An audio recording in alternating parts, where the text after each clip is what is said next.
सब टूट पड़े उनको मारने के लिए, और आप अपना कानून जो है उसको रिस्पेक्ट नहीं कर रहे।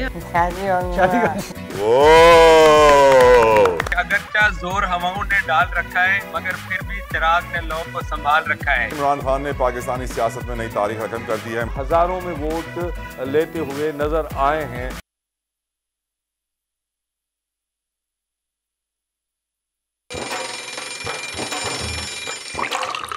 आजकल जिंदगी ही सुबह आउट ऑफ कंट्रोल है, दुनिया बोल है।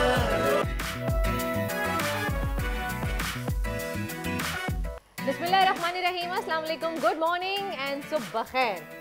आपको भी गुड मॉर्निंग एंड सुबह खैर। Hope everyone watching is good, doing well. और सब लोग बहुत जोश शोरोशों के साथ उठे हुए होंगे और देख रहे होंगे कि आज़ादी लॉन्ग मार्च कहाँ तक पहुंची, कहाँ तक नहीं पहुंची। वैसे रात भर लोग देखते हैं, थक हार के सोते हैं, फिर सुबह उठ के एक नई जुस्तजू स्टार्ट हो जाती है कि भाई अब लॉन्ग मार्च कहाँ तक पहुंची है, अब आगे क्या होने वाला है। क्योंकि अक्टूबर का एंड है, नवंबर का स्टार्ट है, और नवंबर का महीना बहुत ज़्यादा इंपॉर्टेंट करार दिया जाता है। एक तो नेचुरली भी मौसम के हवाले से देखा जाए तलहा, तो मौसम तब्दील होता है, खज़ां का मौसम आता है, विंटर इज़ कमिंग। और फिर उसके बाद पाकिस्तान में भी, हमारे मुल्क में भी बहुत सी तब्दीलियाँ जो हैं उनका इंकशाफ है कि होने वाली हैं। Obviously November is very important, 1 नवंबर है, और यकीनन ये वो महीना है जिसमें अब नए आर्मी चीफ का इंतखाब होगा। ये आइन के तहत सवाबदीद वज़ीर आज़म पाकिस्तान के पास है सीनियरिटी के लिहाज से, and it's a very important decision for this country, specially जो सिचुएशन इकोनॉमिक, पॉलिटिकल और दूसरे फ्रंट्स पे हम देख रहे हैं। तो यकीनन ये ओहदा बहुत अहमियत का हामिल है और बड़े फैसले आम यहाँ पर होते हैं। Court of the day Warda, court of the day से हम 2 से 3 दिन बाद कोर्ट ऑफ द डे की तरफ जा रहे हैं, आज़ादी लॉन्ग मार्च में थे। लेकिन आज की अच्छी बात यह है कि अपने किरदार को इस तरह बना दें कि आपको ज़ुबान की तबलीग करने की ज़रूरत ना पड़े। इससे अच्छी बात के साथ ही ये हमारी एक अच्छी बात है, यानी कि अब एक तरीके से देखा जाए तला कि आप अपने किरदार, अपनी पर्सनालिटी को इस तरह से बना दें कि आपको बार बार एक्सप्लेनेशन देने की ज़रूरत ना पड़े या आपको क्लैरिफिकेशन की ज़रूरत ना पड़े। तो आपकी पर्सनालिटी को, आपकी ज़बान को देख के ही लोग फॉलो करें। क्या कहते हैं आप?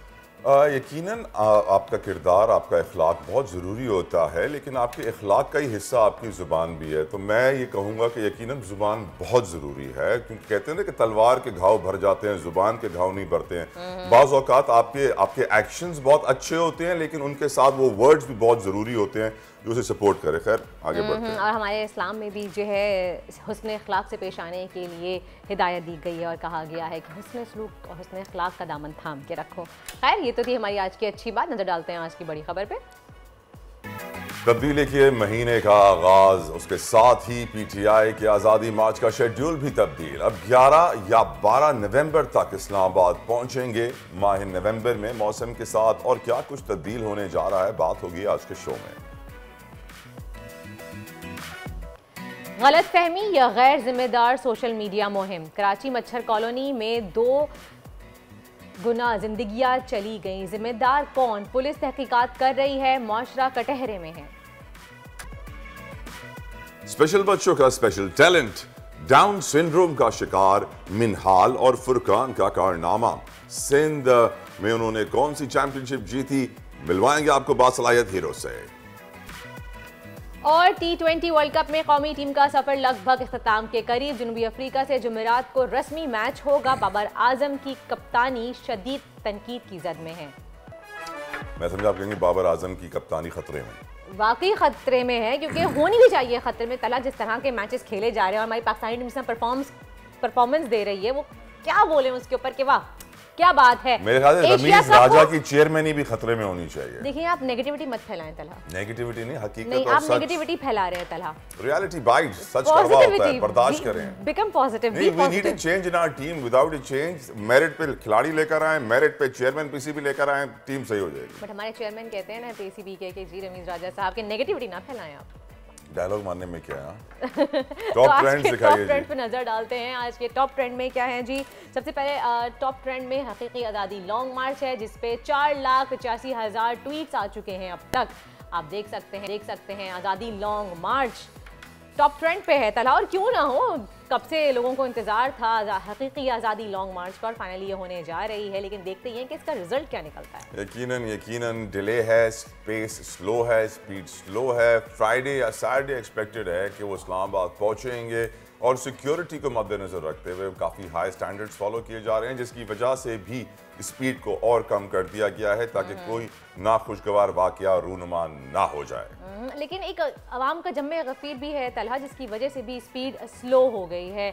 लेकिन आगे बढ़ते हैं और अगला जो टॉप ट्रेंड कर रहा है वो इंस्टाग्राम डाउन टॉप ट्रेंड कर रहा है। कल रात को इंस्टाग्राम का लिंक डाउन हो गया था, जिसके ऊपर 1 लाख से ज़ायद अफराद जो हैं वो ट्वीट कर चुके हैं और काफी लोगों को नींद नहीं आई होगी। मैं अगली बात यही कहने वाली तला कि जो सोशल मीडिया पे इंस्टाग्राम आप सोचें उसका लिंक डाउन हो जाए ना चले तो लोगों के पसीने छूट जाते हैं। एसी में ठंड के मौसम में भी लोग कपकपाने लगते हैं कि भाई क्या हो गया। हैं एक एहसन साहब है ना, वो भी रात को जब तक 2 घंटे इंस्टाग्राम पे तस्वीरों को घूरे ना उनको नींद नहीं आती है। एहसन ये क्या नहीं खबर चली हमें। खैर आगे बढ़ते हैं और पाक वर्सेस नीदरलैंड का जो है ये भी मुकाबला टॉप ट्रेंड पर है। लेकिन पाकिस्तान का क्या कहें तलहा, क्या कहेंगे पाकिस्तानी परफॉर्मेंस के बारे में? ये ट्रेंड ही क्यों कर रहा है मेरी समझ में नहीं आ रहा। क्योंकि यकीनन हमने एक्सपेक्टेशंस बहुत रख ली थी पाकिस्तान से और नीदरलैंड से जितने मुश्किल मुकाबले से हम जीते हैं, अब बड़ा अफसोस हुआ। हम एक्सपेक्ट बहुत ज़्यादा कर रहे थे। अब यकीनन बहुत सारी मीम्स चल रही हैं, लोग तनकीद कर रहे हैं। वजह यही है कि क्रिकेट टीम पे हम लोग साल का 500 करोड़ से ज़्यादा लगा देते हैं, तो we expect a lot from it. हम चाहते हैं कि हमारी टीम मेरिट पे आए, मेरिट पे खेले और मेरिट पे परफॉर्मेंस दे, लेकिन सैडली कंसिस्टेंसी नहीं है, वो फिजिकल फिटनेस नहीं है, वो डेडिकेशन नहीं है, वो मोटिवेशन नहीं है जो हमारे खिलाड़ियों में होनी चाहिए थी। और हमेशा खिलाड़ी प्रेशर में नजर आते हैं। Babar Azam as a captain मेरी नज़र में फेल हो चुके हैं। Rameez Raja as chairman PCB मेरी नज़र में फेल हो चुके हैं। We need to change them. लेकिन लग कुछ ये रहा है कि जो कुर्सी पे आके चिपकता है ऐसा चिपकता है कि छोड़ने को तैयार नहीं होता। But we need to change the captain as well. हालांकि बाबर आजम की जो डिसीजंस हैं वो एज ए कैप्टन बिल्कुल सही नहीं है। वो डरे हुए हैं, वो डिसीजन नहीं ले पा रहे। एशिया कप से लेके आज तक वो देख रहे हैं कि कितने रॉन्ग डिसीजंस उन्होंने लिए, जिसकी वजह से पाकिस्तान कितने सारे मैच हारा है, मगर वो चेंज करने से डरते हैं। खैर इस बारे में हम जरूर डिस्कशन करेंगे, हम अपने स्पोर्ट्स एक्सपर्ट्स को भी लेंगे, उनसे ही बात करेंगे। लेकिन फिलहाल आगे बढ़ते हैं और बात करते हैं कि जनाब पाकिस्तान तहरीक इंसाफ का आज़ादी मार्च जारी है। काफिला जीटी रोड पर सफ़र कर रहा है और ये रवा दवा है। और अब हम बात करेंगे, रुख करेंगे, हमारे साथ हमारे नुमाइंदे भी मौजूद हैं। जाफ़र बिन यार और खुर्रम मलिक जमान पार्क से उनकी तरफ बढ़ेंगे और उनसे पूछेंगे कि फ़िलहाल सूरत हाल क्या है। कल सिंध से भी काफिला जो है वो निकला था लॉन्ग मार्च अटेंड करने के लिए। पहले मैं एक और सवाल पूछ लूं मर्दा, जाफ़र और खुर्रम दोनों से ना जुम्मे से वो दोनों रिपोर्टिंग कर रहे हैं लॉन्ग मार्च की और नाश्ते का नहीं पूछिएगा प्लीज। रिपोर्ट कर रहे हो तो काफी थक गए होंगे। अब चले नाश्ता तो हर इंसान खाता है ना सुबह पूछिएगा, बेचारे वो कब से मेहनत कर रहे हैं, उनसे पूछे तो सही उनका हाल क्या। खुर्रम भाई जुम्मे से लगे हुए हम लॉन्ग मार्च के पीछे, आप रिपोर्ट कर रहे हैं लम्हा ब लम्हा, क्या तासुरात हैं इस वक्त आपके? हाँ जी बिल्कुल तला भाई, पाकिस्तान तहरीक इंसाफ का हकीकी आज़ादी मार्च का 5वें रोज़ का आगाज़ जो है वो हो चुका है। और आपको बताएं कि आज गुजरांवाला जो है खान साहब ने अपनी रिहाइशगाह से जो है वो रवाना होना है। लेकिन रोज़ाना की बुनियाद पर खान साहब जो है तकरीबन 12 बजे के बाद जो है रवाना हो रहे हैं। लेकिन कल क्योंकि 11 बजे के बाद जो है रवाना हो चुके थे खान साहब और अपने काफ़िले की सूरत में ही यहाँ से निकलेंगे। आज भी यही इम्कान ज़ाहिर किया जा रहा है कि 11 बजे के बाद खान साहब जो है यहाँ के लिए रवाना होंगे यहाँ से गुजरांवाला, क्योंकि पहुँचना है इन्होंने और वहाँ पर बाकायदा तौर पर आज का जो हकीकी आज़ादी मार्च है उसका आगाज़ करना है। अगर जिस तरह आप पूछ रहे हैं कि यकीनन हम काफ़ी रोज़ से जो है वो कवरेज कर रहे हैं और हकीकी आज़ादी मार्च को ही देख रहे हैं और हम देख रहे हैं कि कारकुनान के जोश और जो बलबले हैं वो दिन ब दिन बढ़ते ही चले जा रहे हैं। और इमरान खान साहब भी जो है वो काफ़ी ज़्यादा खुश दिखाई दे रहे हैं और अपने कारकुनान से जो है वो ख़िताब भी कर रहे हैं वक्फे वक्फे से। और तमाम रूट्स जो है वो लगाए गए हैं जहाँ पर इस्तकबालिया कैंप जो हैं वो खान साहब के लिए लगाए गए हैं, जहाँ फूलों की पत्तियाँ निछावर की जाती हैं अपने लीडर के ऊपर और बाकायदा तौर पर एक वेलकम किया जाता है और बड़ी खुशी के साथ जो है वेलकम किया जाता है। और आप इस वक्त जमान पार्क में मौजूद हैं, खान साहब की रिहाइश गाह है और यहाँ से मुमकिन तौर पर यही इम्कान ज़ाहिर किया जा रहा है कि 11 बजे के बाद खान साहब अपने काफ़िले की सूरत में यहाँ से रवाना होंगे। लेकिन यहाँ पर अभी तो कोई इस तरह का नहीं जो मामला है वो दिखाई दे रहा है, क्योंकि सिर्फ सिक्योरिटी और यहाँ पर किसी भी गैर मुतलका बंदे को जो दाखिले की इजाज़त बिल्कुल नहीं दी जा रही। सही खुर्रम, वैसे भी हमें पता है खान साहब पिछले 3-4 दिनों से हम देख रहे हैं 11 बजे के बाद ही निकले। जाफर बिन यार का रुख करते हैं। जाफर बिन यार, आप बताइएगा, आप इतने दिनों से कवरेज कर रहे हैं, आपको क्या डिफरेंस फील हुआ है पहले दिन की लॉन्ग मार्च में और आज 5वां रोज़ है, कल चौथा रोज़ था? आवाम में कुछ फ़र्क नज़र आया है, कमी नज़र आई है या मज़ीद आवाम का एक जम्मे गफ़ीर बढ़ता हुआ नज़र आया है? आपको उनका जोश और खरोश और वलवला वैसे ही उरूज पर है जैसा पहले दिन था? जी बिल्कुल आपने ठीक कहा, आज 5वां रोज़ और उसका बाकायदा आगाज़ आज सुपर एशिया जो स्टॉप है गुजरांवाला में उनके ऑफिस सुपर एशिया के, वहाँ से होगा। और आपने सवाल पूछा जो वलवला जोश, इसमें आपको बताता चलूँ कि वलवला जोश में दिन ब दिन इजाफा होता जा रहा है। कल समी इब्राहिम साहब सारे दिन हमारे साथ रहे और वो बड़े हैरान थे। वो कामोकी में पहुँचे, उसके बाद हम चंदा किला आए, मोड़ इमनाबाद पहुँचे, वो बड़े हैरान थे। वो कहते हैं कि मैंने पहली दफ़ा इस तरह को कोई लॉन्ग मार्च जलसा जुलूस देख रहा हूँ कि लोगों की तादाद जो है बढ़ती जा रही है। उस हवाले से वो बड़े पुरजोश भी थे। और हमने भी देखा आज 5वां रोज़ है और जब लाहौर से शुरू और आज जो गुजरांवाला से इसका 5वां रोज़ शुरू होगा, इस हवाले से जो पीटीआई की आवाम है, जो पीटीआई के कारकुन है, फुल चार्ज है। और वो उन्होंने तहिया किया हुआ है कि वो हर सूरत जो है इस्लामाबाद पहुंचेंगे, वो अपने कायद इमरान खान के साथ पहुंचेंगे। उस हवाले से हमें ख़वातीन है वो बड़ी एक्टिव नज़र आती है, बच्चे होते हैं, जो मर्द, हर जो है उम्र के लोग आते हैं और उनका एक ही इरादा है, वो एक ही किस्म की बात करते हैं, जी हमने इस्लामाबाद पहुँचना है। और वो किसी खौफ व ख़तरे के बगैर जा रहे हैं। जी भाई बात सुनिएगा, 1 मिनट आप बताइएगा आप कहाँ से आए हैं? थोड़ा सा वो सर्व कर लीजिए कैमरा। आप शादरे से व्हील चेयर पर आए हैं? व्हील चेयर पर हैं। आगे क्या इरादा है आपका? आगे भी इस तरह इरादा है, इंशाल्लाह इस साइकिल में जाएगा इस्लामाबाद जाएंगे। तो इमरान खान साहब से इतना प्यार करते हैं? इमरान खान, अल्लाह की कसम इमरान खान से ज़्यादा प्यार करता हूँ, इसलिए हम साइकिल में आया था। ये हमारा हाथ देख ले, ये हाथ, ये साइकिल वो जिसे जला के, लेकिन प्यार करता है इमरान खान से। जी चला ये देख लें, आप पूछ रहे थे कि क्या जज्बा, ये देखें आपने सवाल किया और उसके सामने जवाब आ गया कि मुल्क को एक हकीकी आजादी दिलाने के लिए आए हैं। उन्होंने कहा कि ये खान साहब से प्यार करते हैं, तो मैं चाह रही हूँ कि क्लैरिफाई करें ये चीज। खान साहब से ज्यादा प्यार है, वो कह चुके ये मेरे भाई अगर आ रही है ये बताएं कि खान साहब से प्यार करते हैं कि आप चाहते हैं मुल्क की हकीकी आजादी और चोरों लुटेरों से आपकी जान छोड़ जाए? खान साहब से ज्यादा प्यार का इसलिए करता हूँ, खान साहब सच्चा है, ठीक है, सच्चा है। खान साहब अपना मुल्क खुद ही इस्तेमाल करते, ठीक है, अपना मुल्क से प्यार करते। थैंक यू सो मच, बहुत बहुत शुक्रिया जाफर बेरियार। इमरान खान सच्चा है, एक सच्चा लीडर है, एक बहादुर लीडर है, एक निडर लीडर है जो अपनी आवाम के साथ खड़ा है, इसलिए लोग उसके पीछे लब्बैक कहते हुए ना दिन देख रहे हैं, ना रात देख रहे हैं, ना अपनी तबीयत का ख्याल कर रहे हैं, ना कुछ कर रहे हैं, बस अपने लीडर की आवाज़ के पीछे लब्बैक कहते हुए चले आ रहे हैं, क्योंकि उनको वाकई अपने मुल्क को हकीकी आज़ादी दिलानी है। यकीन है। कराची के बहुत सारे इलाके हैं, इनके नाम बड़े अजीब अजीब होते हैं। कोई इलाका है गोली मार, कोई है मच्छर कॉलोनी, और एक ऐसे ही अफसोसनाक वाक़या मच्छर कॉलोनी में पेश आया है जहाँ पर एक मिसअंडरस्टैंडिंग की वजह से 2 लोगों की जान चली गई। अफसोस की बात यह है कि इतने बड़े आवाम के हुजूम में किसी एक में भी इतनी सेंस नहीं थी, इतनी समझ नहीं थी कि वो किसी से पूछ सकेंगे भाई आप लोग यहाँ पे क्यों आए। सोशल मीडिया का गलत इस्तेमाल, उस पर गलत अफवाहें फैलाना कि बच्चे अगवा करने की कैंपेन चलाई गई थी जो बहुत गलत थी। खैर हमारे साथ हमारी गेस्ट मौजूद हैं, बैरिस्टर अमरीन कुरैशी हैं, समाजी रहनुमा भी हैं और माहिर कानून भी हैं, उनको वेलकम कहेंगे अपने शो में। अस्सलाम वालेकुम अमरीन, वेलकम टू दुनिया बोल है, thank you so much for giving us your time. आप ये बताइएगा अमरीन, ये एक बहुत अफसोस की बात है कि इस तरह का एक वाकया रोनुमा हुआ है मच्छर कॉलोनी में कि पूछने की जहमत भी नहीं की। इतनी बड़ी आवाम का हुजूम आप देख सकती हैं, सब टूट पड़े उनको मारने के लिए और आखिर में उनको इतना मारा, इतना तशद्दुद किया कि 2 बेगुनाह जिंदगियां चली गई अपनी जान से। तो हमारी आवाम किस तरफ जा रही है? क्या हम सब एक मेंटल डिप्रेशन, एक एंजाइटी, या हम दिमागी तौर पे हम क्या सही नहीं है? जी बिल्कुल, अगर आप देखें, आप देख लेंगे खानेवाल में ये हुआ, इससे पहले गुजरांवाला में, उसके बाद जो श्रीलंकन जो नेशनल थे सियालकोट में, वहाँ पे भी बिल्कुल इसी तरीके से कि किसी ने इल्ज़ाम लगाया और आपको लगा कि ये सच है और आप जज, जूरी और एक्सिक्यूशनर जो एक टर्म है वो बन के आपने वहीं पे उसको मार दिया। ये जो मॉब लिंचिंग है ये आपको एक नज़र आ रहा है कि पाकिस्तान में अनफॉर्चुनेटली इसका एक ट्रेंड बनता आ रहा है, वेयर पीपल आर कि आप अपना कानून जो है उसको रिस्पेक्ट नहीं कर रहे, आप ट्रायल को रिस्पेक्ट नहीं कर रहे, आप जरा को नहीं रिस्पेक्ट कर रहे और आप जाके खुद ही डिसाइड कर लेते हैं जस्ट बाय किसी की आवाज़ सुन ली या किसी ने कुछ कह दिया उसको सुनने में। अब ये जो इंसिडेंट हुआ है ये भी उसी की एक कड़ी है और ये एक ट्रेंड है हमारे सोसाइटल, एक रॉन्ग है जो आपको नज़र आ रहा है। और ऐसे फिर अगर हम इसको प्रॉपरली एड्रेस नहीं करेंगे, अगर क्योंकि स्टेट आपको प्रोटेक्ट करती है, citizen of every country is protected by the state, और अगर आप प्रॉपर इस पे स्टेप्स नहीं लेंगे तो ये चीज़ सिर्फ कंटिन्यू होगी और इनफैक्ट ये ज़्यादा ग्रो करेगी। What steps? क्वेश्चंस हैं। What steps? स्टेप्स देखें जी, स्टेप्स जो हैं मेन जो चीज़ें हैं, आपको अगर जब मॉब लिंचिंग होती है इसमें आपको ये देखना है कि why is it happening, why is it कि एक group of people actually decide to take law into their hands कि आप without trial आप क्यों करते हैं।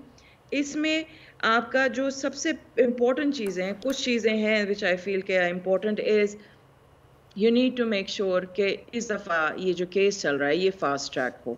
आप सालों बाद इसकी डिसीजन नहीं आनी चाहिए, ये बड़ा फास्ट ट्रैक होना चाहिए। द जुडिशरी नीड्स बैरिस्टर साहब, मेरी नज़र में सारे केसेस फास्ट ट्रैक होने चाहिए। अफसोस के साथ यहाँ पे 30-40 साल के बाद ही इंसाफ मिलता है और लोग कहते हैं कोई मिली भगत है।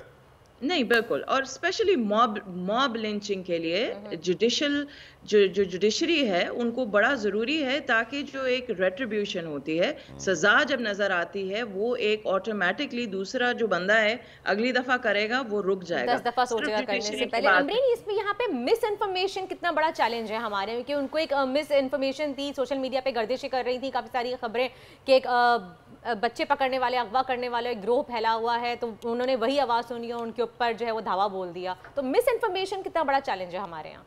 देखिए, मिस इन्फॉर्मेशन और डिस्ट्रस्ट और एक एंजाइटी जो है वो डेफिनेटली प्रिवेल कर रही है सोसाइटी में, बिकॉज आउटरेजियस किस्म के अटैक्स हुए हैं बच्चों पे, no doubt about that. However, जो मॉब लिंचिंग होती है उसको एड्रेस करने की बड़ी ज़रूरत है, पुलिस को उसमें बड़ी ज़रूरत है, एक स्पेशल अपनी यूनिट बना के इसके ऊपर काम करें। मुझे लगता है कि जितनी देर तक आप अपनी जुडिशरी, पुलिस को प्रॉपरली नहीं एड्रेस करेंगे उनके प्रॉब्लम्स, लोगों का ये जो रुझान है इस तरफ जाएगा। And we have to make sure कि ये चीज़ आइंदा ये इसको कंटिन्यू ना हो। और इसलिए आई एम सेइंग कि पुलिस एंड दोनों, अगर ये कमेटी बनी है और अगर ये इस चीज़ को एड्रेस कर, आप पुलिस से कुछ ज़्यादा एक्सपेक्टेशंस नहीं रख रही हैं? वो तो अपनी बेसिक ड्यूटीज ही मुश्किल से कर पाती हैं। नहीं, देखें, police everywhere in the world, even in America, they have a special unit who deals with mob lynching। हमारे पास नहीं है, हम बहुत पीछे हैं और हमारे पे इतने ज़्यादा frequent cases हैं mob lynching के कि हमारे पास क्योंकि कोई क्राइटेरिया नहीं है, कोई किसी को पता नहीं है, इवन पुलिस को नहीं पता। आई थिंक एक प्रीवियसली हुआ था जहाँ पे उसने फायर कर दिया था हवा में, so he was able to disperse the mob. So ये जो ट्रेनिंग है और किस तरीके से एड्रेस करना है वो लैक करती है। एंड आई थिंक ये बड़ा ज़रूरी है कि ये जो कमेटी है इसको देखे। एंड ऑल्सो मॉब किलिंग के लॉज नहीं है हमारे पास, जो राइट्स है, आप राइटिंग के ऊपर आ जाएंगे, ये लोग एंटी टेररिज्म में डाल देते हैं, एंटी टेररिज्म कोर्ट्स में ये केसेस नहीं जाते। 1000 अगर बंदा है उसमें से ये 4 को डेथ पेनल्टी या लाइफ इम्प्रिजनमेंट दे देंगे। That is not the solution to mob lynching. Mob lynching is when thousands and hundreds of people think that वो decide कर सकते हैं किसी की जान लेना या Don't you think, Amreen, the reason behind this is that कि आपके मुल्क में तौहीन रसालत के जितने भी केसेस हुए उसमें से किसी को सजा नहीं हुई, 100 बच्चों के रेपिस्ट पकड़े गए, किसी को सजा नहीं हुई, बड़े बड़े मर्डर करके लोग आज़ाद घूम जाते हैं, बड़े बड़े ओहदों पर फायज हो जाते हैं। इंसाफ का निज़ाम मुझे तो नज़र नहीं आता। मुझे मेरे प्रोड्यूसर साहब ने बताया कि you're a human rights activist as well, मुझे तो ह्यूमन राइट्स भी नज़र नहीं आते पाकिस्तान में। आपको आते हैं? नहीं, आप बिल्कुल सही कह रहे हैं और मैं भी आई थिंक एग्जैक्टली उसी डायरेक्शन पे बात कर रही हूँ कि जहाँ पे इंसाफ नहीं मिलेगा और जहाँ पे एक कांस्टेंट फियर होगा। आप अपने चाइल्ड अब्यूज केसेस देख लें, आप you know every other day के सामने आया है जिसमें उनके मामू मानी को मुलव्विस पाया गया है, उनको अरेस्ट किया गया है। They are upset. Exactly. Barrister साहिबा, thank you so very much for joining us. Amreen Qureshi हमारे साथ मौजूद थी और यकीनन उनके व्यूज आपने जाने। ये बहुत इंपॉर्टेंट इशू है कि डिसइंफॉर्मेशन खत्म की जाए, ह्यूमन राइट्स की बात की जाए, हक की बात की जाए और सबसे जरूरी भाई इंसाफ दे दो, अदालतों में इंसाफ दे दो ताकि ये मुजरिम, ये खतरनाक क्रिमिनल्स, ये दहशतगर्द इस तरह आजाद ना घूमते रहे, हमारी सोसाइटी, हमारे मुल्क को तबाह ना करते रहे। खैर, एक ब्रेक का वक्त है, ब्रेक लेते हैं। ब्रेक के बाद देखते रहिए दुनिया बोल है। आजकल जिंदगी ही सुबह आउट ऑफ कंट्रोल है, दुनिया बोल है, तेरी दुनिया बोल है। Welcome back after the break. आप देख रहे हैं दुनिया बोल है और अब बारी है आपको मिलवाने की हीरो पाकिस्तानी से। लेकिन आज हम आपको दो हीरो पाकिस्तानी से मिलवाएंगे और वो भी ऐसे हीरो पाकिस्तानी के जिन्होंने हमारा सर फख्र से बुलंद कर दिया, जिनको देख के वाकई हैरत होती है और दिल बाग बाग हो जाता है और कहते हैं वाह माशाल्लाह, ये है हमारे असली रियल हीरोज। हम अक्सर डाउन सिंड्रोम की बात करते हैं अपने शो में, पहले भी हमने अपने शो में बात की है कि हमने कहा है कि डाउन सिंड्रोम को लोग बीमारी समझते हैं, लेकिन हम हमेशा कहते हैं कि एक बीमारी नहीं है, ये एक कंडीशन है, जो एक मेंटल स्टेट है जो किसी के साथ भी हो सकती है और इसमें कोई ये आपको हार्म नहीं करते हैं किसी भी तरीके से। तो आज ऐसे ही दो प्यारे प्यारे बच्चे डाउन सिंड्रोम के हमारे साथ मौजूद हैं जिन्होंने मेडल जीते हैं और डिटेल्स बताएंगे। तला किसके उन्होंने जीता है? राइट, हमारे साथ मौजूद है मास्टर फुरकान अली चौहान साहब और उनके साथ दो बड़े प्यारे से फाइटर्स मौजूद हैं, सैयद मिनाइल हसनैन, और हम उनके साथ बैठे हुए हैं मोहम्मद फुरकान अली चौहान और सैयद मिनाइल हुसैन और मास्टर मोहम्मद सिद्दीक हैं। ये लोग all Sindh para taekwondo championship में मेडल्स जीत कर आए हैं। We are very proud of them, so happy. और यकीनन मास्टर साहब आपकी बड़ी कामयाबी है, ये हम आपको मुबारकबाद भी देते हैं, लेकिन पहले आपके खिलाड़ियों से गुफ्तगू का आगाज करते हैं। मेरे साथ जो बैठे हुए हैं इस वक्त फुरकान अली चौहान साहब। फुरकान इधर देख के बात करें, कैसे है? खैरियत से? नहीं, आप भले उस कैमरा में देख के बात करें। बताइए कैसा सफर रहा आपका? अच्छा लगा? क्या अच्छा लगा? कैसी फाइट रही, कैसी ट्रेनिंग थी फुरकान? गोल्ड मेडल जीत के लाएगा माशाल्लाह। अगला मुकाबला दुबई में है जी। दुबई में फाइट मुश्किल होगी, तैयार हो? फुरकान पिज्जा बनाते हैं बहुत ज्यादा, उनको शौक है खाने का, है ना? पिज्जा खाते हो तो जब फाइट वगैरह कर रहे हो तो ट्रेनिंग ले रहे हो तो मास्टर साहब मना करते हैं कभी कि नहीं अभी नहीं खाना, डाइट मेंटेन रखनी है, वेट मेंटेन करना है, मना करते हैं? नहीं करते। चलो अच्छी बात है, अच्छे मास्टर। ये बताओ डाइट के अलावा ट्रेनिंग में क्या करते हो फुरकान? वो तुम्हारी ट्रेनिंग किस तरह होती है? किस तरह शुरू होती है ट्रेनिंग? बास्केटबॉल, टेनिस, स्विमिंग भी करते हो? कितने घंटे दिन में खेलते हो? 1 घंटा खेलते हो। पढ़ाई तो करते हैं? स्कूल जा रहे हो? जी माशाल्लाह। कौन सी क्लास में हो इस वक्त? KG2। माशाल्लाह। चलें, आपके साथ बैठे हुए हैं इस वक्त सैयद मिनाइल हसनैन। मिनाइल साहब, सुना है आपने बड़ी फाइट की है यार, मजा आ गया आपकी फाइट जिसने देखी। कितने मेडल्स हैं? दिखाएं अपने मेडल्स को, दिखाएं कौन कौन से मेडल्स हैं, बताओ। अच्छा, ये नेशनल चैंपियनशिप भी जीते हुए हैं ना? नेशनल में ये सिल्वर मेडल हुए थे। सिल्वर मेडल जीते हुए, ये नेशनल जीते हुए हैं। और फुटबॉल भी खेलते हैं आप, है ना? जी, फुटबॉल भी खेलते हैं। वाह, और क्या क्या खेलते हैं आप मिनाइल? बोची भी खेलते हैं। वाह, बहुत ज़बरदस्त, इतने सारे मेडल्स माशाल्लाह। तो मास्टर जी आप बताएं कि ये बचपन से आप इन लोगों को सिखा रहे हैं, आपका स्कूल है साइनोसा डे होम? जी जी, बिस्मिल्लाहिर्रहमानिर्रहीम। साइनोसा डे होम जो है वो मैं तकरीबन 27 साल हो गए वहाँ करते हुए। और साइनोसा डे होम जो है पाकिस्तान का पहला स्कूल है, 1960 में कायम हुआ और उसके ऑनर्ड मुस्लिम साहब थे। तो जब मैं गया वहाँ पर तो इन स्पेशल बच्चे ये थे, पहले मैं डेफ एंड डम बच्चों को सिखाता था, लेकिन ये मेंटली रिटार्ड बच्चे थे तो उनको सिखाना बहुत मुश्किल था। लेकिन जब हमने सिखाना शुरू किया तो माशाल्लाह अब जाके इसका रिज़ल्ट निकल रहा है और इसमें कई नेशनल लेवल पर बच्चे खेल रहे हैं और इंटरनेशनल लेवल पर भी मैं जापान इनको लेके जा चुका हूँ, दूसरे स्कूल के बच्चों को, KVTC स्कूल के बच्चों को। तो ये है कि इसका अब रिस्पॉन्स पाकिस्तान लेवल पर उजागर हो रहा है और उनको पता चल रहा है कि भाई स्पेशल बच्चे पैरा के भी जो प्लेयर्स हैं वो किस तरह के हैं। मतलब उसमें मुख्तलिफ़ कैटेगरीज़ हैं, डेफ एंड डम बच्चे भी हैं उसके अंदर, मेंटली रिटार्ड बच्चे भी हैं, फिज़िकली हैंडीकैप बच्चे भी हैं और ज़्यादातर जो फिज़िकल हैंडीकैप बच्चे होते हैं उनकी फ़ाइट्स होती हैं, इनकी जो पुमजे वगैरह होते हैं। और लेकिन हम जब अपने टूर्नामेंट्स कराते हैं तो इसमें इनकी फ़ाइटें भी इंक्लूड करते हैं।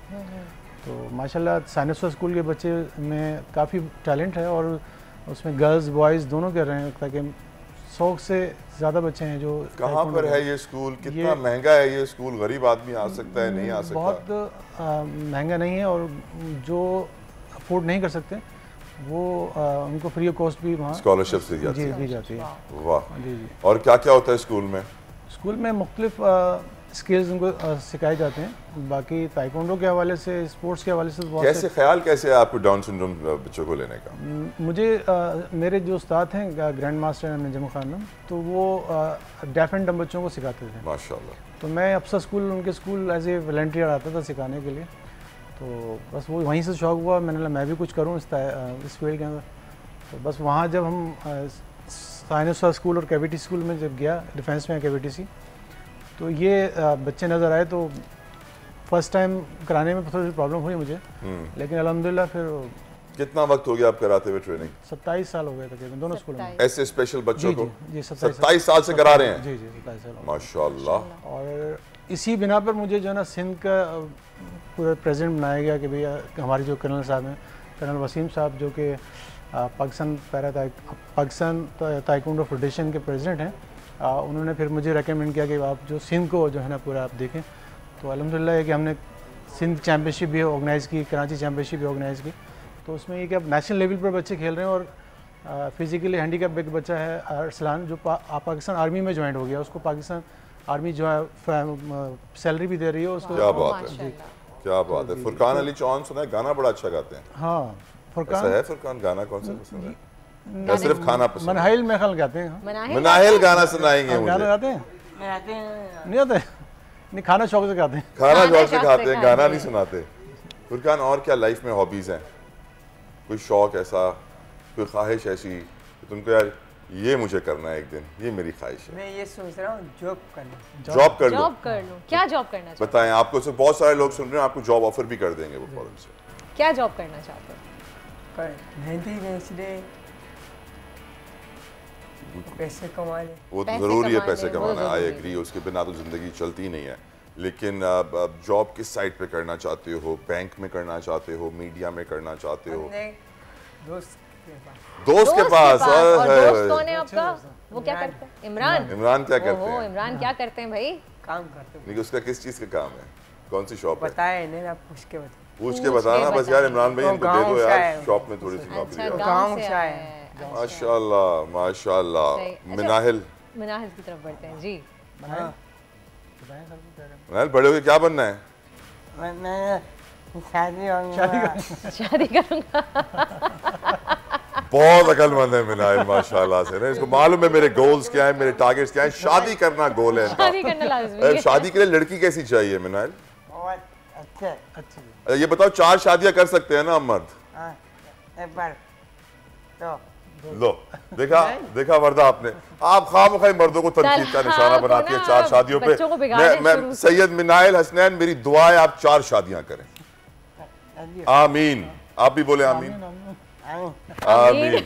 4 शादियों की शादी सैयद मिनाहिल हुसैन ने कर ली है। मास्टर जी की तरफ बढ़ेंगे। अच्छा मास्टर साहब, ये बताइएगा कि आप जब इस तरह बच्चों को ट्रेन कर रहे होते हैं तो कहते हैं इन बच्चों के मूड स्विंग्स बहुत ज़्यादा होते हैं, काफ़ी मुश्किलात का सामना करना पड़ता है, बहुत कामली डील करना पड़ता है। तो आपको कभी इस तरह से कुछ फेस करा आपने? शुरू में तो बहुत कुछ हुआ कि जब ये मैं इनको ताइक्वांडो की क्लासेस वगैरह करवाता था, तो आज जो कुछ कर रहे हैं सही है, दूसरे दिन भूल जाते थे।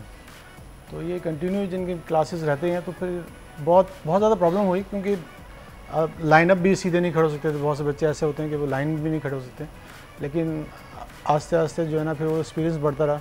तो फिर अभी है कि बच्चों को मैं अच्छी तरह डील कर लेते हैं और उनको स्लोली ग्रेजुअली आप इनको ट्रेन कर सकते हैं। कुछ एक मैं चाह रही थी, मास्टर मोहम्मद सिद्दीक साहब तो करेंगे। मास्टर मोहम्मद सिद्दीक साहब अभी जो है ना हम क्रिकेट की अपडेट लेंगे, और क्रिकेट की अपडेट के बाद जो है ना आप ये हमारे पास है तो आपने दिखाना है कि ये बच्चे कैसे घूसे और लाते मारेंगे। ये डेमो भी बहुत अच्छा देते हैं।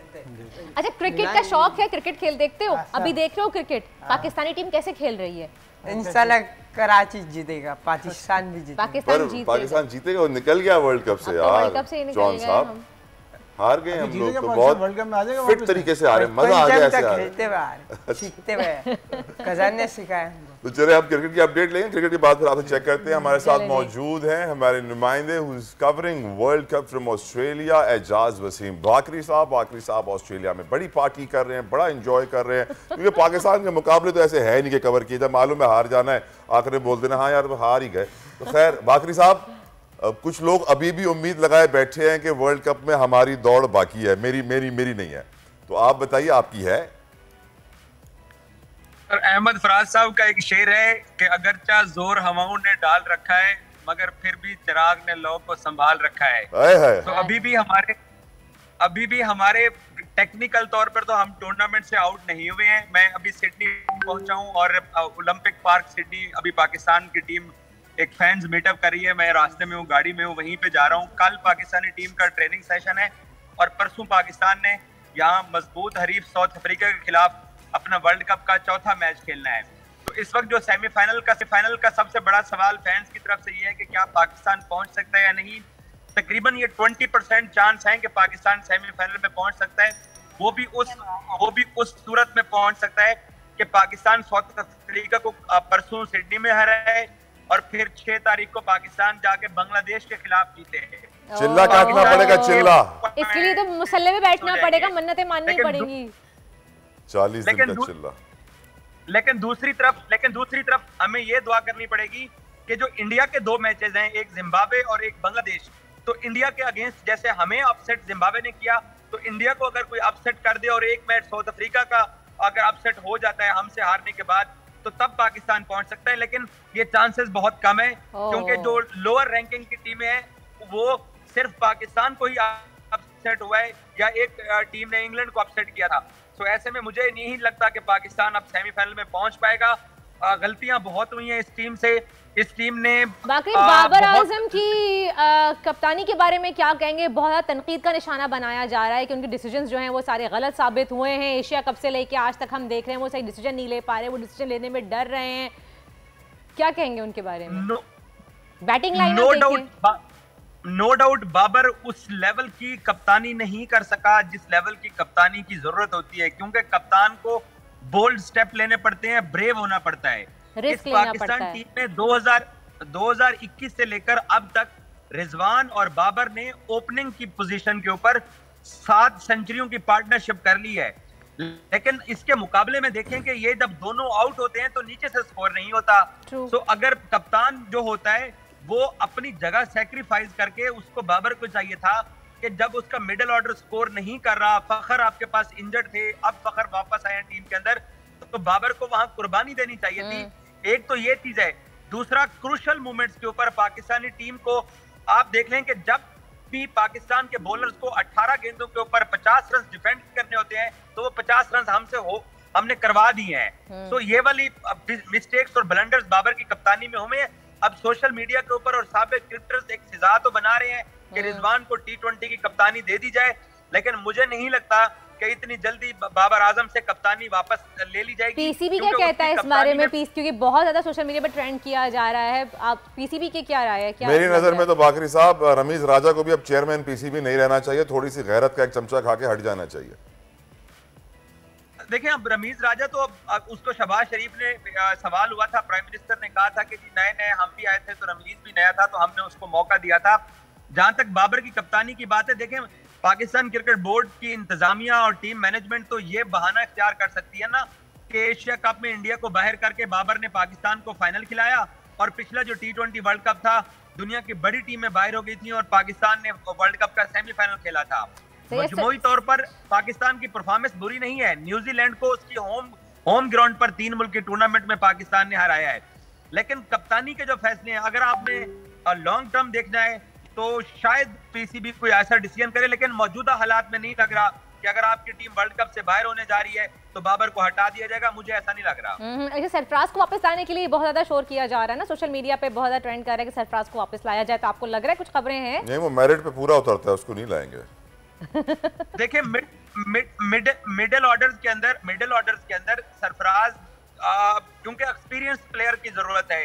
सरफराज आ जाए, शोएब मलिक आ जाए, कोई और दूसरा आ जाए तो नीचे जरूरत तो है। अब देखें ना, तला भाई एग्री करेंगे कि जो गलतियां हम पिछले 6 महीने से बता रहे थे कि हैदर और आसिफ नहीं चाह रहे हैं, एंड ऑफ द डे आप उनको वर्ल्ड कप में साथ भी लाए और अब आपने उनको ड्रॉप कर दिया है। अगले जितने भी मैचेस हैं ना आसिफ खेल रहा है ना हैदर अली खेल रहा है, फखर जमान ने आके जगह बना ली अपनी। तो जो हम टीम सिलेक्ट करके लाए थे हम उसी टीम के साथ नहीं खेल रहे हैं। हमने अपना इंजर्ड फखर का इंतजार किया, वो वापस आया तो अब हम फखर के साथ खेलेंगे।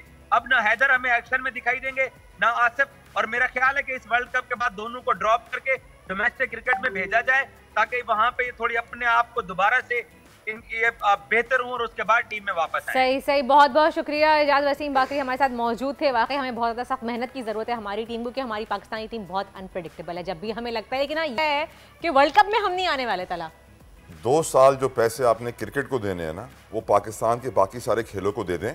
मैं आपको यकीन दिलाता हूँ लोगों से क्रिकेट का बुखार कम हो जाएगा और पाकिस्तान में वापस हॉकी चैंपियन आएंगे, स्नूकर चैंपियन आएंगे, स्कॉच चैंपियन आएंगे, एथलेटिक्स में हम गोल्ड मेडल लाएंगे, अगर हम क्रिकेट की गुलामी छोड़ दें। क्योंकि गुलामी का हाल तो आपने देख लिया, पैसे ज़ाया हो रहे हैं। हमारे साथ बड़े अच्छे एथलीट्स हैं, कुछ हमें डेमोन्स्ट्रेशन दिखाएंगे। मैं कोशिश करूंगा कि एक हाथ से टेबल साइड पे करूं क्योंकि यहाँ पे जगह कम है, मुकाबला सख्त है। मास्टर साहब, मैं कहूँगा आप एक एक स्टूडेंट को अपने साथ लेकर जाएं ताकि कैमरामैन अच्छे तरीके से आपको दिखा सकें, और ये आपको इसकी जरूरत होगी।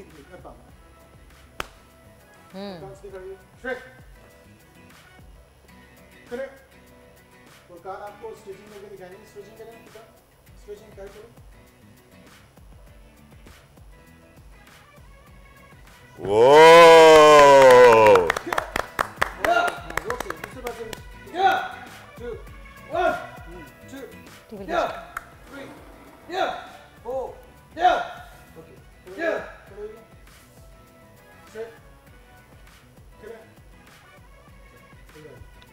वाओ,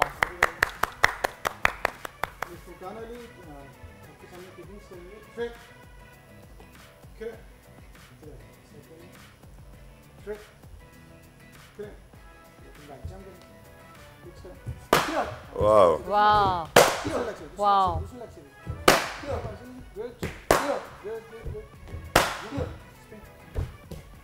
वाओ, घूम के,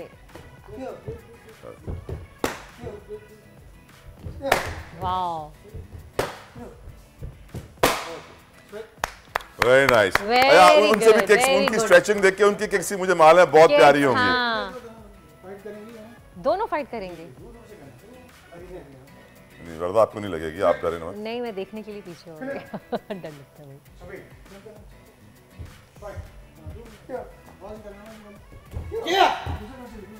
मुझे डर लग रहा है, मुझे डर लग रहा है, मुझे डर लग रहा है। Wow, Excellent stuff, master Mohammad Siddique साहब। I think you've done wonders। Table को थोड़ा दूर कर लूं ताकि मैं बैठ सकूं। यकीनन ये वो टैलेंट है पाकिस्तान का, ये वो हीरो पाकिस्तानीज हैं जो ये बार बार साबित कर रहे हैं कि ये डिजर्व करते हैं हमारी सपोर्ट, हमारी जिसे कहते हैं ना कि जितनी इनकी तारीफ की जाए कम है।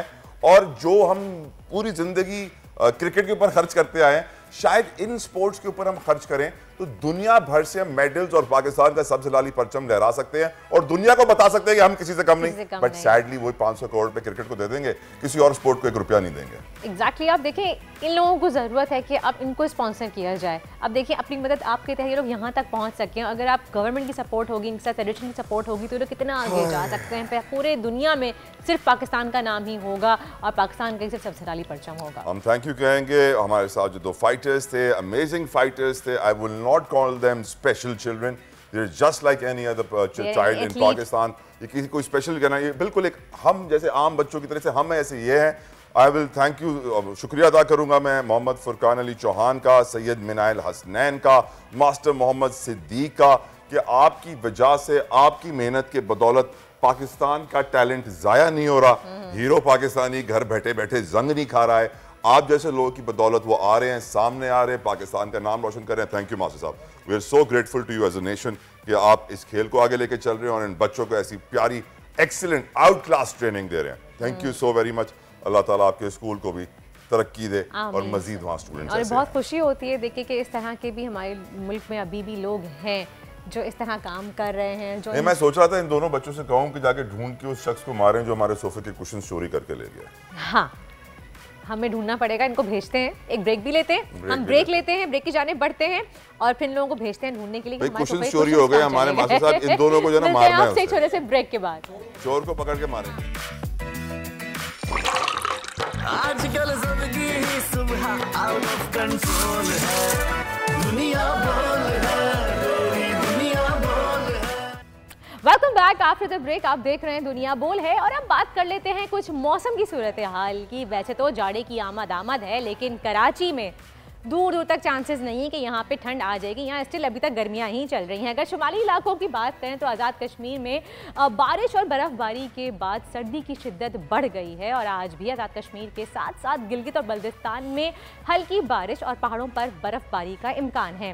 बलूचिस्तान के शुमाली इलाकों में भी सुबह और रात के औकात सर्दी की शिद्दत में इजाफा हो रहा है। अगर पंजाब का रुख करें तो पंजाब में सूरत हाल कुछ अलग है, क्योंकि मशरक़ी पंजाब में स्मॉग बढ़ने लगा है, लेकिन मैदानी इलाकों में अभी भी गर्मी की शिद्दत बरकरार है और सिंध में भी मौसम गर्म और खुश्क रहने का इम्कान है। कराची में आज कम से कम दर्जा हरारत 23 और ज़्यादा से ज़्यादा 33 डिग्री तक रहेगा। आप देख सकते हैं यहाँ पे भी कराची में आप देखें सिर्फ 31 डिग्री तक है, 33 डिग्री तक मैक्सिमम दर्जा हरारत रहेगा और मौसम खुश्क रहेगा और गर्मी की शिद्दत रहेगी। अगर हम लाहौर की जानिब बढ़े, पंजाब में आप देख सकते हैं लाहौर में आपको स्मॉग नज़र आ रही है, वहाँ पे पूरे वाइट एक आपको क्लाउडी पैच नज़र आ रहा है, तो स्मॉग बहुत ज़्यादा है।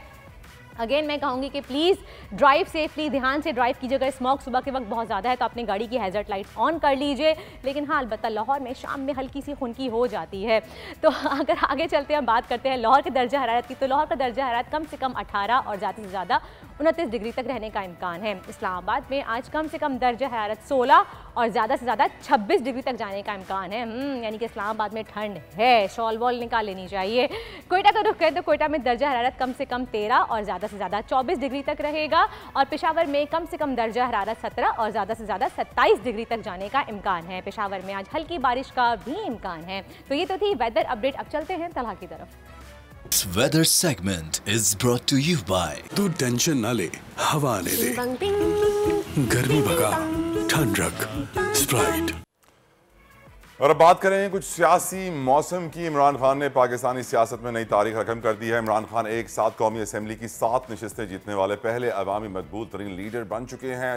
इस पर बात करेंगे, हमारे साथ मौजूद हैं बोल के head of content MB Soomro. Soomro साहब, आप इस सिचुएशन को कैसे देखते हैं? कितनी बड़ी अचीवमेंट है इमरान खान के लिए? जी, अभी जो मेरी रिपोर्ट में आपने नाज़रीन को दिखाया 16 से 30 तारीख तक अक्टूबर में इन 15 दिनों में तो खान साहब 7 नशिस्तें कौमी असम्बली की जीत चुके हैं, मगर उसूलन अब खान साहब के पास वो 8 कौमी असम्बली के हलकों के मेंबर हैं, क्योंकि मियाँ वाली से वो पहले ही कौमी असम्बली के मेंबर मुंतखब हुए हैं जहाँ से उन्होंने इस्तीफ़ा दिया हुआ है। तो 8 हलकों में इमरान खान साहब कौमी असम्बली के रुकन हैं और ये हिस्ट्री में पहली मरतबा हुआ है। इससे पहले सिर्फ जुल्फ़िकार अली भुट्टो साहब 5 हलकों से जीत चुके हैं, मगर अभी खान साहब अगर मिलाया जाए मियाँ वाली को तो मियाँ वाली वाले हलके समेत 8 हलकों के मेंबर हैं। एक नया रिकॉर्ड है और शायद इन 15 दिनों में जो खान साहब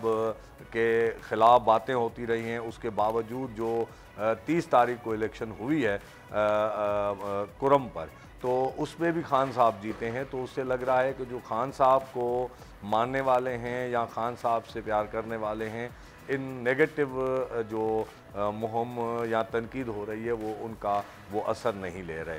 तो ये है। और इस ज़मनी इलेक्शंस के हवाले से हम बात कर रहे हैं तो मैं आपको बताऊं तो एक हलका जो कोरंगी का था उसमें एक नई सूरत हाल ये सामने आई। तो वहाँ पे टोटल खान साहब समेत 22 कैंडिडेट मैदान में थे।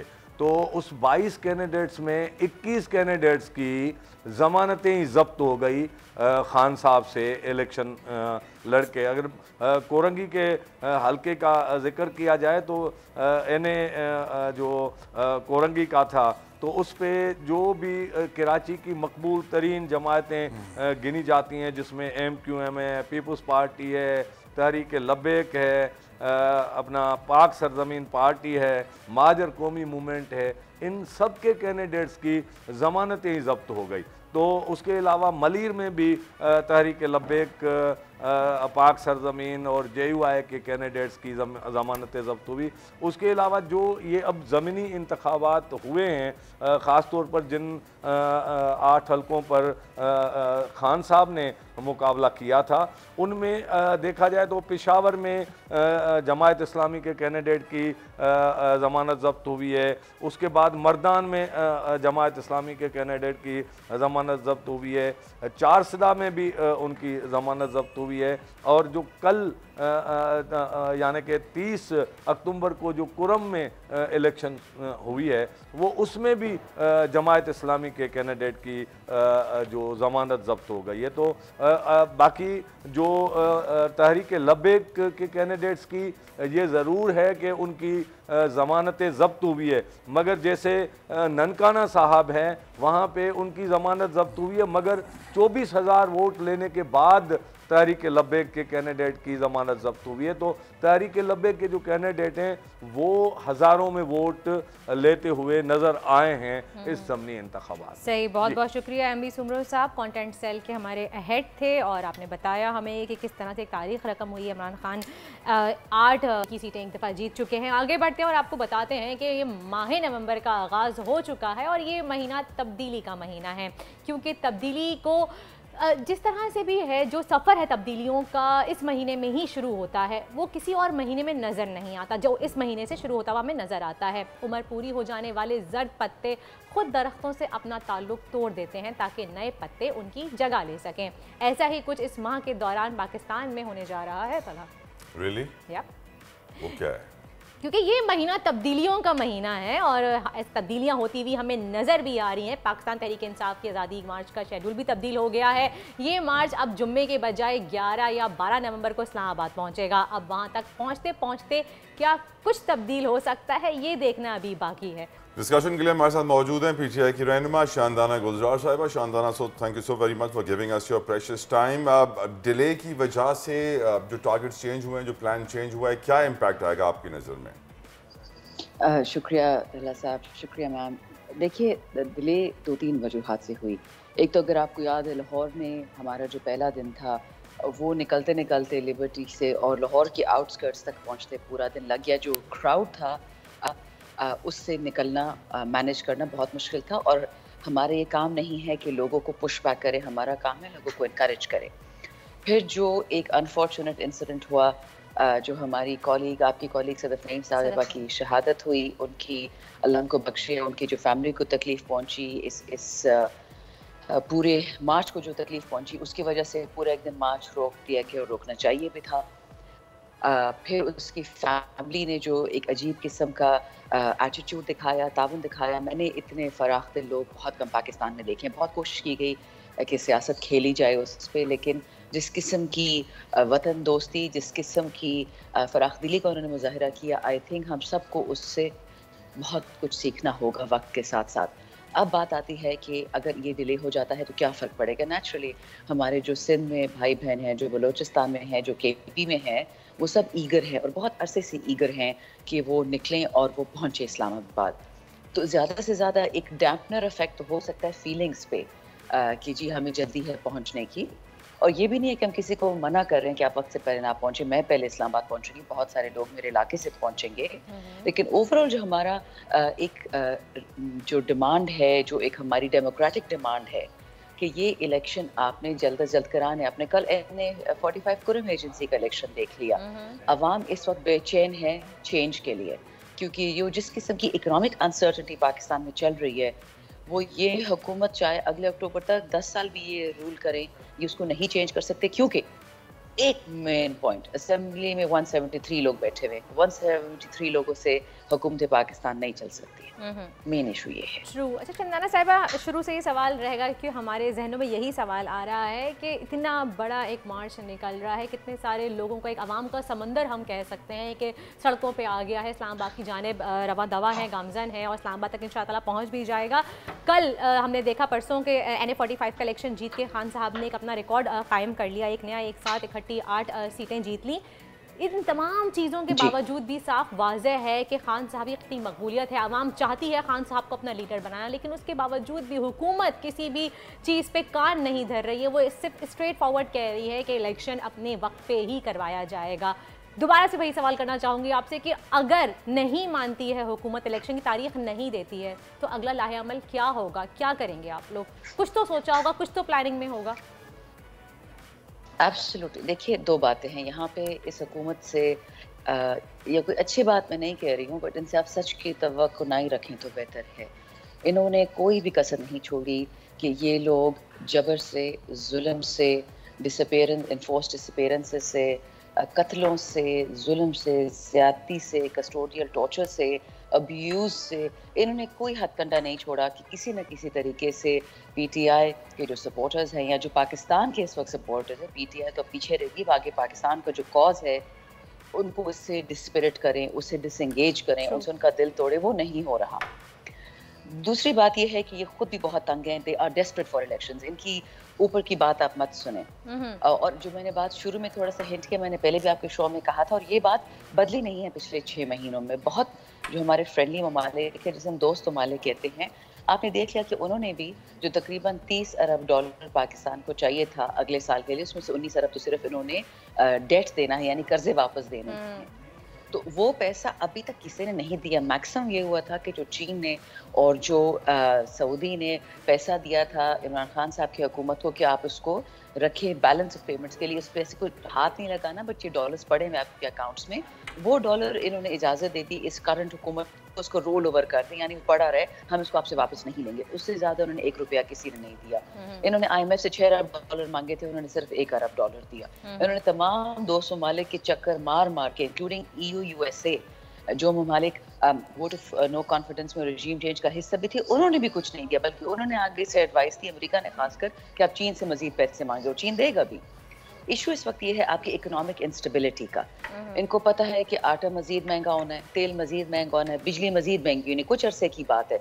ये चाह रहे हैं कि हुकूमत गिरे, ये खुद चाह रहे हैं कि हुकूमत गिरे, दोबारा इलेक्शन हो, लेकिन जाते जाते ECP का इस्तेमाल करते हुए, स्टूपिड केसेस का इस्तेमाल करते हुए लोग खान को किसी तरीके से गंदा ये लोग कितनी भी कोशिश कर रहे हैं खान साहब की पॉपुलैरिटी को कम करने की, लेकिन खान साहब की पॉपुलैरिटी कम नहीं हो रही है। आप हमारे साथ रहिएगा जी। आगे रुख करूंगी मैं सक्खर का, क्योंकि सिंध से भी कई काफले जो है वो लॉन्ग मार्च का हिस्सा बनने जा रहे हैं, कई काफले निकलना शुरू हो गए। सक्खर से हमारे ब्यूरो चीफ शाहिद अली हमारे साथ हैं, उनसे अपडेट लेते हैं कि इस वक्त क्या सूरत हाल है। सक्खर से भी आज काफला जो है वो आगे बढ़ेगा लॉन्ग मार्च का। जी बताइएगा शाहिद अली।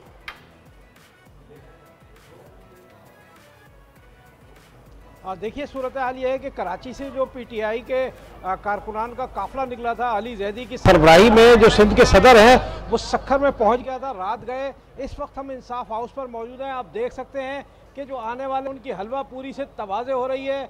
यहाँ भरपूर तरीके से नाश्ता किया जा रहा है। इसके बाद जो कारकुनान हैं वो तैयारी कर रहे हैं आगे बढ़ने के लिए। यहाँ से काफिला जो है वो रोड़ी, पन्नोआकिल, घोटकी, मीरपुर माथेलो, डहरकी से होता हुआ पंजाब में दाखिल हो जाएगा। इस वक्त हमारे साथ वो कारकुनान मौजूद हैं जो इस काफिले में चल रहे हैं। उनके जज्बात जो हैं, उनके क्या ख्यालात हैं, उनसे ये बात करते हैं। आप बताइए क्या सूरत हाल है, आप जो कराची से चले क्या सोच कर चले? जी, हम कराची से ये सोच के निकले कि राना सनाउल्लाह जो आजकल बहुत ज़्यादा धमकियाँ दे रहा है, उसके लिए ये मैसेज है कि कराची के लोग बहुत ज़्यादा तादाद में निकले हैं और अपने साथ कपन बैग में लेके आए हैं। तो जितने आंसू गैस, जितनी शेलिंग और जितनी गोलियां आपने बरसानी है, आप अपना शौक पूरा कर लो। और जो इंसाफियन है उनकी गैरत आप देख लो, उनकी गैरत आप देख लें। आप बताएं, घोटकी से काफिले सुनाए बड़े तैयार हो रहे हैं। घोटकी से रात से हम कराची वालों को इस्तकबाल के लिए यहाँ पहुँचे थे कारकुन, और अभी घोटकी के, मीरपुर के, डेरकी के, उबाड़ों के कारकुन हर जगह पे मौजूद हैं, और हर किसी ने खजूर, चने, पानी का बंदोबस्त और आंसू गैस का तोड़, एक छोटा सा कपड़ा और नमक मिला पानी, पूरा बंदोबस्त करके निकले हैं। राना सनाउल्लाह आपकी मूछें तोड़ेंगे इंशाल्लाह। सिंध के लोग भी आ रहे हैं, सिंध के लोग भी आ रहे हैं इंशाल्लाह। सिंध के लोग आ रहे हैं। आप बताएं, कराची से आप पूरा काफिले के साथ आ रहे हैं, कराची के लोगों के क्या जज्बात हैं? आप पंजाब में दाखिल हो रहे हैं जहां राना सनाउल्लाह आपका इंतजार। राना सनाउल्लाह के लिए ये कहना चाहूँगा कि जब भी जहां में जिक्र आएगा दौरे बुज़दरी का, राना सनाउल्लाह का काम याद रखा जाएगा। जब भी जहां में जिक्र आएगा तर्ज जिंदगी का, तो इन इंसाफियंस का नाम याद रखा जाएगा कि कुछ लोग थे जो डटे थे, जिनके इरादे नहीं टूटे लोहों के हथौड़े से, कि कुछ लोग थे जिनके ज़मीर नहीं बिके ज़ाराधार के कोड़ों से, कि कुछ लोग थे जो डटे थे तूफान नू के गुजर जाने के बाद तक, कि कुछ लोग थे जो जिंदा खड़े थे अपनी मौत की खबर आने के बाद तक। एक मरतबा 1947 में कायद आज़म मोहम्मद अली जिन्ना ने इस कौम को ला इलाहा इल्लल्लाह के नारे पे इकट्ठा किया, तो बड़े सगीर का सीना चीरते हुए हमारे बुजुर्गों ने यह मुल्क हासिल किया। और आज एक मरतबा फिर जनाब कप्तान इमरान खान साहब इस कौम को जगा चुके हैं, इकट्ठा कर चुके हैं, और अब अमीरी आखिरी और हतमी मरहले में यह जिहाद दाखिल हो चुकी है, जहां मकसद इस कौम को बावकार तरीके से इस तूल अर्ज पर खड़ा करना है और खुददार और बावकार तुम पे खड़ा करना है। बिल्कुल दुरुस्त बात है। सक्खर से काफले रवाना हो रहे हैं। सक्खर के सदर से पूछते हैं पीटीआई के क्या तैयारी है। देखिए आप देख सकते हैं जब तक खान साहब का जब से हुक्म आया है पूरी कौम पुरजोश है। उसके साथ साथ जो पुरजोश तरीके से जो सक्खर ने पूरे सिंध के हकीकी आज़ादी मार्च का हमने इस्तकबाल किया। आप देख सकते हैं फुल हाउस है यहाँ पे। इंसाफ हाउस सक्खर फुल हो चुका है। कारकुनान बाहर खड़े हैं, हमारे कैंप्स में खड़े हैं, इंसाफ हाउस में खड़े हैं और इंशाल्लाह कुछ ही देर में हम हज़ारों की तादाद में सक्खर से निकलेंगे और आज हम इंशाल्लाह आज रात तक रावलपिंडी पहुंचेंगे, खान को ज्वाइन करेंगे। बहुत बहुत शुक्रिया शाहिद अली, हमें सक्खर से अपडेट कर रहे थे। वहाँ पे भी लोग काफ़ी पुरजोश हैं लॉन्ग मार्च का हिस्सा बनने के लिए। अपने कप्तान की आवाज़ पे वो लोग भी निकल रहे हैं। गोटकी से भी काफ़ी सारे काफ़िले निकल रहे हैं। इमरान खान ने अपने ट्विटर अकाउंट से ट्वीट किया है कि अहमदाबाद में कल के अवामी इस्तकबाल और शुरा के जोश व खरोश के मनाजिर दिखाए जा रहे हैं। इसी जोश जज्बे के बायस 12 किलोमीटर फी घंटा की रफ्तार से चल पा रहे हैं। जो लोग हमारे मुंतज़िर हैं उसी के मुताबिक मनसूबाबंदी करेंगे, इमरान खान ने कहा। और ये भी कहा कि आज हम इंशाल्लाह गुजरांवाला शहर से गुजरेंगे। अच्छा, ये बहुत एक बड़ी बात है तला, गुजरांवाला जो है वो नून लीग का गढ़ कहा जाता है। अब वहाँ से देखते हैं किस तरह का रिस्पॉन्स आता है। और एक और ट्वीट की मैं बात कर रही थी तो नवाज शरीफ के अकाउंट से एक ट्वीट किया गया है कि 10 लाख लाने का दावा करने वाला अभी तक 2000 बंदे भी इकट्ठे नहीं कर सका। अवाम की लाताल्लुकी की वजह वो शर्अंगेज़ झूठ है जिनका कच्चा चिट्टा कौम के सामने आ चुका है। ये नवाज शरीफ साहब के अकाउंट से ट्वीट किया गया है और बहुत ही लंबा चौड़ा ट्वीट किया गया है। 2-3 उस पर कंटिन्यू है ये। लेकिन मुझे ये समझ नहीं आ रहा तला, इतना अवाम का एक समुंदर निकल आया लेकिन इनको 2000 लोग नजर आ रहे हैं खाली। चक्कर क्या, लंदन बहुत दूर है इसलिए? होता हमेशा यही है कि जो भी रैली लॉन्ग मार्च निकालता है, कोई धरना करता है, वो उनके नंबर्स कुछ और होते हैं। जो मुखालिफ पार्टी होती है और जो अपोजिशन में होती है वो उनके नंबर्स कुछ और होते हैं। उनका हमेशा ये कहना होता है कि मुश्किल से 10,000 लोग हैं। जो लॉन्ग मार्च निकाल रहा होता है उनका ये कहना होता है कि मिलियन मार्च है। तो यकीनन ये डिस्कशन, ये आर्ग्यूमेंट कोई नई नहीं है। ये बहस हमेशा से होती आई है, चाहे आप 2014, 18 से कोई भी साल आप उठा लें, कोई भी लॉन्ग मार्च, कोई भी धरना, किसी की भी कवरेज आप निकाल के देख लें, हमेशा यही आर्ग्यूमेंट होती थी। एक कहेगा कि 10 लाख लोग हैं, एक कहेगा 10,000 लोग हैं। तो ये कोई नई बात नहीं है। लेकिन द फनी पार्ट इज 2000 भी नहीं निकाल सका। शायद लंदन की खिड़की से उनको नजर नहीं आ रहा। खैर, जाफर बिनियार हमारे साथ मौजूद हैं इस वक्त। वो उस जगह मौजूद हैं जहाँ पे लॉन्ग मार्च हो रही है। तो फिलहाल क्या स्टेटस है लॉन्ग मार्च का, पूछते हैं जाफर बिनियार से। जी जाफर बिनियार, अपडेट कीजिएगा हमें लेटेस्ट कि क्या सूरत हाल है इस वक्त। 11 बजने वाले।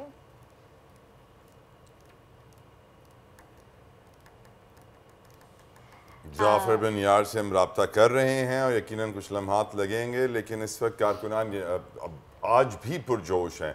एमनाबाद जिस शहर के इमरान खान साहब जिक्र कर रहे थे, गुजरांवाला के पास है, बड़ा हिस्टोरिक शहर है। यहाँ पर बड़ी आप जाएंगे तो आप देखेंगे बड़ी तारीखी इमारतें हैं, बड़ा आर्किटेक्चर है और यहाँ पर बड़े स्कूल्स भी ऐसे थे। जो सिखों की आबादी यहाँ बहुत बड़ी तादाद में थी। तो अब एमनाबाद के ऊपर यकीनन आपने देखा कि इमरान खान साहब ने तस्वीरें भी शेयर की, रिकॉर्ड वहाँ पे लोग जमा हुए थे। जाफर बिन यार रेडी हो गए हैं। जाफर, क्या अपडेट्स हैं आपके पास?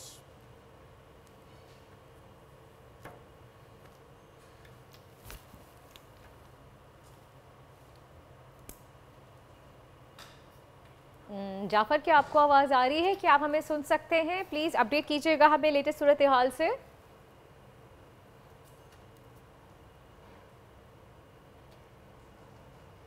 और राइट, हम जाफर को कनेक्ट करने की कोशिश कर रहे हैं हम। अच्छा जी जाफर, बताइएगा कि इस वक्त क्या सूरत हाल है, करंट सिचुएशन क्या है लॉन्ग मार्च की जानिब? जी बिल्कुल, ये सुपर एशिया जो पॉइंट है जहाँ से आज खान साहब की जानिब से कहा गया था कि लॉन्ग मार्च का जो 5वां रोज़ा है उसका आगाज़ किया जाएगा। ये गुजरांवाला के शुरू में आता है ये पॉइंट।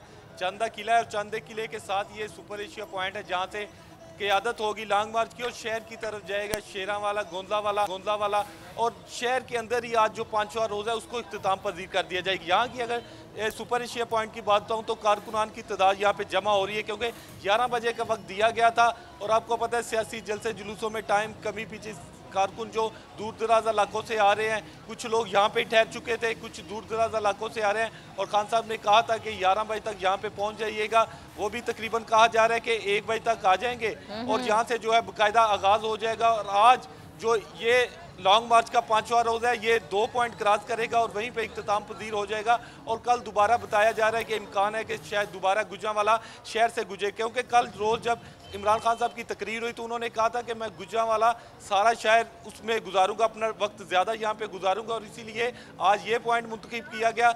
2 पॉइंट पर मजीद जाएंगे और वहाँ पे ख़त्म कर देंगे और कल दोबारा फिर जो है गुजरांवाला से शुरू करेंगे, क्योंकि गुजरांवाला बड़ा डिवीज़न है, मुस्लिम लीग नून का गढ़ समझा जाता है। हमेशा यहाँ से मुस्लिम लीग नून जीती है, GT रोड से यही सूरत आ रही है, लेकिन गुजरांवाला में ये ख़ास डिवीज़न की बात थी कि नून लीग यहाँ से जीत जाते थे, कामों की से जीत जाते थे, जिस नारोवाल से जीत जाते थे, और खान साहब ने शायद ये इसी वजह से सोचा है कि यहाँ ज़्यादा टाइम स्पेंड करेंगे। लेकिन हमने जिस तरह देखा चंदे किले पर जो गुजरांवाला का एंट्री पॉइंट था उससे पर मोड़ एमनाबाद पर, वहाँ पे जिस तरह कारकुनान का रास्ता, उससे तो कारकुनान बड़े पुरजोश नजर आते थे, चाहे थे खान साहब ने भी मुतमईन। सही, बहुत बहुत शुक्रिया जाफर बिन यार, हमें अपडेट कर देखना ये है कि गुजरांवाला से कितने कारकुनान बाहर निकलते हैं पाकिस्तान तहरीक इंसाफ में। गुजरांवाला नून लीग का गढ़ है, यहाँ से देखना बहुत इंपॉर्टेंट साबित होगा। आपको अपडेट करते रहेंगे। फिलहाल हमारे साथ मौजूद हैं आगा बहिश्ती, पाकिस्तान तहरीक इंसाफ के रहनुमा भी हैं और बहुत ही फेमस एस्ट्रोलॉजिस्ट भी हैं, तो उनको वेलकम कहते हैं अपने शो में और जानते हैं। जी आगा साहब बताइएगा क्या अपडेट है, क्या लग रहा है आपको, और आप कब तक लॉन्ग मार्च का हिस्सा बनेंगे? बिस्मिल्लाहिर्रहमानिर्रहीम, बहुत शुक्रिया। और इमरान खान के सितारों के हवाले से तो बहुत ज़बरदस्त खबरें हैं और कामयाबी झंडे गाड़ते हुए आगे बढ़ेंगे, और जब इस्लामाबाद में पहुंचेंगे तो पाकिस्तान की तारीख की क्या दुनिया के जो सबसे बड़े जो इज्तिमा होंगे उनमें से एक होगा। रही गिलगित बल्तिस्तान से, कल हमारे CM गिलगित बल्तिस्तान जनाब खालिद खुर्शीद साहब सिकरदो के दौरे पे गए थे, वहाँ से भी हजारों के लोग, मैं उस दिन कल 20,000 बता रहा था, तकरीबन जो यहाँ से 40 से 50,000 गाड़ियों के 40 से 50,000 गाड़ियों के एक तवील काफिला यहाँ से CM जनाब खालिद खुर्शीद साहब की क़ियादत में रवाना हो रहा है। और अब देखेंगे और इंशाल्लाह मैं रास्ते में आप लोगों को अपडेट भी करूँगा और आप लोगों को बताते भी रहूँगा। और मुझे लगता है कि गिलगित बल्तिस्तान की तारीख से में इतना कोई आज तक नहीं हुआ होगा, जो जवान बूढ़े आगा साहब आप गिलगित बल्तिस्तान की तारीख पे नजर डाल रहे हैं, तो इस वक्त ट्विटर पर 1 नवंबर भी हैशटैग चल रहा है। बताइए कि गिलगित बल्तिस्तान की तारीख में 1 नवंबर की क्या इंपॉर्टेंस है? जी आपको मालूम है कि 1 नवंबर जो है वो यहाँ के डोगरा राज के ये जो हुकूमत थी, गिलगित बल्तिस्तान के अवाम ने कर्नल हसन और मेजर बाबर की क़ियादत में डंडा और कुल्हाड़ियों से यहाँ से भगाकर डोगरा राज का खात्मा किया, एक ममलिकत के ऐलान किया। जब पाकिस्तान वजूद में आया तो ये गिलगित बल्तिस्तान के अवाम ने मिलकर पाकिस्तान के साथ इल्हाक किया। ये दिन इसलिए बहुत अहम है, यहाँ से भगाते हुए कश्मीर तक गिलगित बल्तिस्तान के जो मुजाहिदीन थे, उस वक्त कोई असला नहीं था, कुछ नहीं था, अपने डंडों से, अपने जनाब कुल्हाड़ियों से उनके बंदूकों का मुकाबला करते हुए भगाकर कश्मीर से आगे कर दिया। इस दुआ के साथ आगा बहिश्ती साहब कि हम वैसा ही मुकाबला करके इस मुल्क से करप्ट अनासिर, चोरों का, ठगों का खात्मा कर सकें और हमारे मुल्क में जितनी बुराइयां हैं उनका खत्म। आगा साहब आपको बहुत बहुत शुक्रिया। यकीनन आज बहुत इंपॉर्टेंट डे है, उम्मीद करते हैं कि इस दिन की निस्बत से पाकिस्तान की मुश्किलात भी कम हो जाएं। आमीन। और इसका भी शो का वक्त खत्म होता है, कल फिर मिलेंगे आपसे सुबह 9 बजे। जब तक के लिए अगर हकीकी आज़ादी लॉन्ग मार्च की ट्रांसमिशन जारी रहेगी हमारे बोल न्यूज़ पे, मजीद कंटिन्यू अपडेट रहने के लिए बोल न्यूज़ देखते रहिएगा। Till then take good care of yourself and अल्लाह हाफ़िज़। आजकल ज़िंदगी ही सुबह आउट ऑफ कंट्रोल है, दुनिया बोल है, दुनिया बोल है। PTI का हकीकी आज़ादी मार्च सिर्फ बोल दिखा रहा है। 24 घंटे हकीकी आज़ादी मार्च, सबसे ज्यादा रील्स और सबसे ज्यादा रेटिंग्स के साथ बोल रहा नंबर 1। सब्सक्राइब करें और बेल दबाएं ताकि कोई खबर रह न जाए।